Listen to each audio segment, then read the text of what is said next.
Olá, turma, tudo bom? Então, estou aqui para apresentar a nossa segunda unidade de ensino para vocês, que o tema é muito interessante, formação do professor. Então vamos a ele. Prezados estudantes de Biologia, é uma alegria estar apresentando a nossa segunda unidade para vocês, e aqui vocês estudarão dois textos. Um do professor Eudócio, Aspecto da Formação do Professor, e o livro Pedagogia da Autonomia, Saberes Necessária à Prática Educativa, de Paulo Freire.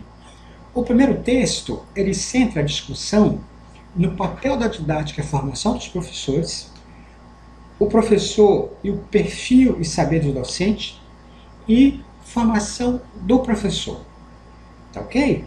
Então vamos um pouco mais. Então, enquanto que o livro Pedagogia da Autonomia do Paulo Freire, ele vai ser dividido em 3 capítulos. Vai dizer que esse livro é um clássico.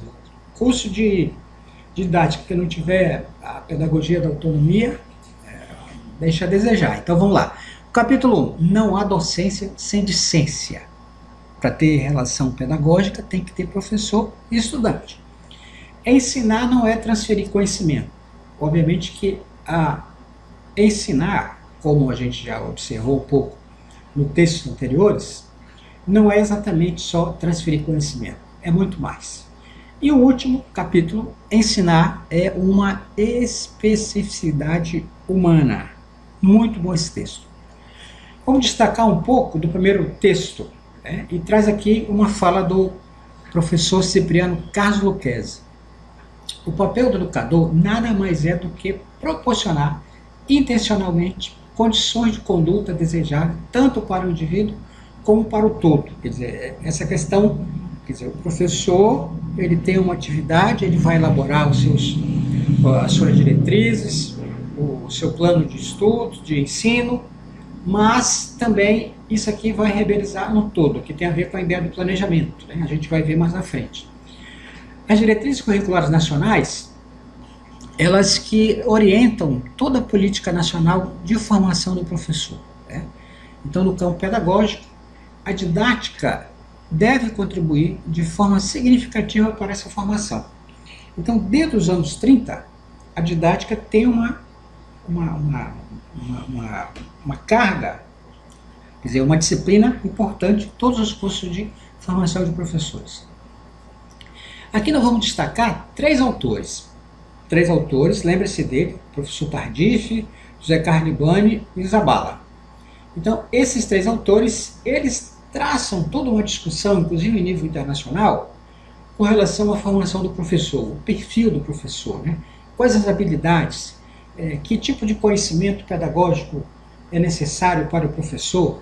Eu penso que, falando de imagem, essa imagem aqui, ela dá uma dimensão um pouco desse perfil de professor. Obviamente, se você observa essa imagem de baixo, aqui também tem um outro perfil de professor. E o que eu vejo que diferencia muito? A clientela. Aqui são adultos, né? E aqui são crianças. Obviamente que é preciso você ter esta sintonia, né? Quem são os nossos alunos? Falando um pouco mais ainda da formação de professores, nos anos 80, teve uma ampla discussão com relação à formação do professor e foi formado um movimento nacional muito intenso, que depois disso incorporou na legislação atual, né, que é a ANFOP, Associação Nacional de Formação dos Professores. Quer dizer, esse professor deve ter uma sólida formação teórica, deve ter essa ideia de teoria e prática, é importante, que os currículos planejam isso. Se você pegar o currículo nosso da biologia, isso está lá, quer dizer, tem uma parte teórica, mas também uma parte prática. Compromisso social com a democratização da escola, quer dizer, a escola tem os seus processos democráticos, né? Assim como, não sei se você já voltou para reitor na universidade, se passa pelo processo de democratização também das instituições, isso também deve passar pela escola. O trabalho na escola é um trabalho coletivo, né? Articular entre formação inicial e formação continuada.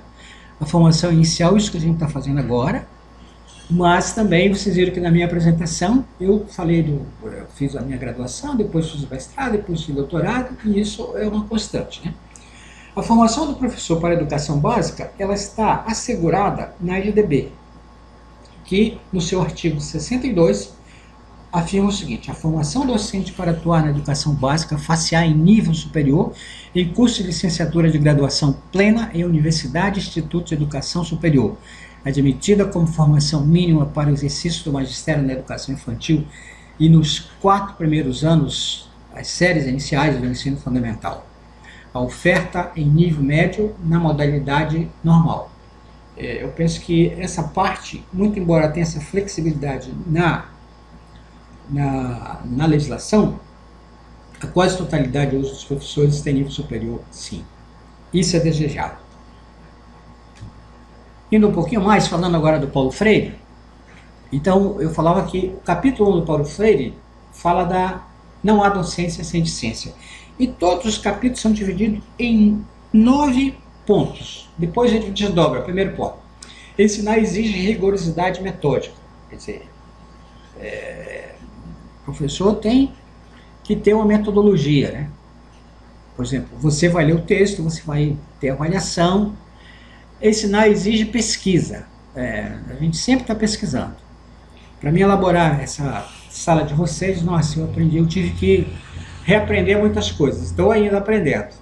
Ensinar exige respeito aos saberes dos educandos. Quer dizer, é importante você respeitar o saber do outro.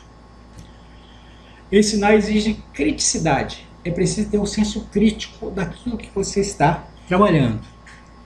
Ensinar exige estética e ética. Essa questão a docência tem um doce, né? Isso precisa ser levado em conta. E mais ainda, ensinar exige corporificação das palavras pelo exemplo. É aquela questão. O professor tem que dar exemplo. Não basta só falar. Não. Ensinar exige risco, aceitação do novo e rejeição à discriminação. O Paulo Freire fala muito nessa questão da nossa forma de interagir com o outro, né? Ensinar exige reflexão crítica sobre a prática, aquilo que a gente viu na dimensão da didática. É sempre uma ação-reflexão. Ensinar exige conhecimento e assunção da identidade cultural. Quer dizer, é sempre essa coisa do vir a ser, né, do saber mais, do poder mais. O capítulo 2, ensinar não é transferir conhecimento, também 9 partes. A primeira delas, ensinar exige consciência do inacabamento. Isso é uma coisa que a gente está sempre aprendendo, o conhecimento está sempre se renovando. Ensinar exige reconhecimento de ser condicionado, quer dizer, essa coisa da temporalidade, eu estou inserido numa sociedade, num contexto. Ensinar exige respeito à autonomia do ser do educando. Aquilo que a gente viu lá no conceito da aula, né? Essa coisa da aula tem que ser uma certa autonomia. Ensinar exige bom senso, precisa ter o bom senso, né? Ensinar exige humildade, tolerância e luta em defesa dos direitos dos educandos. Isso é uma coisa sagrada do ponto de vista do princípio democrático da nossa escola. Ensinar exige apreensão da realidade, quer dizer, é preciso eu compreender a realidade, é preciso eu interagir, não posso me apartar da realidade. Ensinar exige alegria e esperança, isso é bonito, né? Quer dizer, ensinar exige alegria. Eu estou aqui feliz de estar aqui com vocês. Ensinar exige convicção de que a mudança é possível. Isso é importante, gente. Ensinar não é repetir. E ensinar exige curiosidade. Tá? O próximo capítulo, que é o último, ensinar é uma especificidade humana. Então, ensinar exige segurança, competência profissional e generosidade. Bacana, né? Ensinar exige comprometimento. Bacana também. Ensinar exige compreender que a educação é uma forma de intervir no mundo. Né? Essa é uma coisa bonita.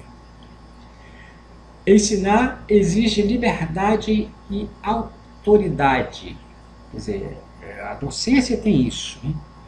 Né? Autoridade, liberdade são dos princípios da chamada cátedra. Ensinar exige tomada consciente de decisão. As decisões que a gente viu na escola são coletivas. né? Você não é dono da escola. Ensinar exige saber escutar, é saber da escuta, ouvir, né? É muito bacana. Ensinar exige reconhecer que a educação é ideológica. Isso é muito importante. Toda educação tem esse princípio da ideologia. Ensinar exige disponibilidade para o diálogo. Quer dizer, diálogo constante, ação, reflexão. E, por fim, ensinar exige querer bem ao educando. Muito bacana isso, né? E uma frase importante do Paulo Freire: ensinar vem depois que se descobre que é possível aprender. E as referências são essas: o texto do professor Eudócios e Paulo Freire. Bem, tem uma atividade para vocês fazerem, na realidade são duas. Aqui nós iremos fazer o que eu chamei de ficha de leitura. Tem lá o passo a passo para você preencher, tá bom? Então, minha gente, sucesso e aguardo o retorno das tarefinhas de vocês.